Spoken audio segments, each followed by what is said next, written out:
There's this fun little example that comes up all the time in commutative algebra involving Noetherian modules. So a Noetherian module is simply a module in which all submodules are finitely generated, or equivalently, a module in which every ascending chain of submodules stabilizes, or in other words, satisfies this condition in parentheses.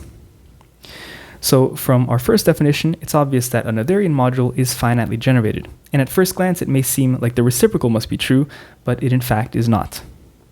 So this is the counterexample. It's the module given by polynomials in countably many variables over a field K, and we're going to consider this as a module over itself given as a ring.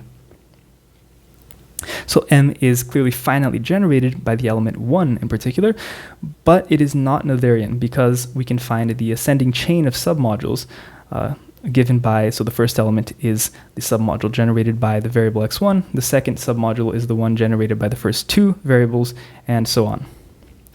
And so this submodule actually doesn't stabilize because the submodule generated by the first n variables is simply a submodule of polynomials that have either an x1 or an x2 or all the way up to xn in each term.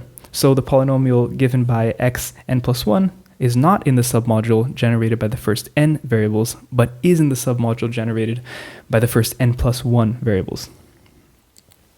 And so M is not Noetherian. And a corollary of this is that the module M has a submodule that is not finitely generated.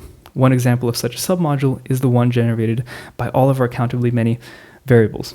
And I'll leave it to you to prove that this is in fact not finitely generated.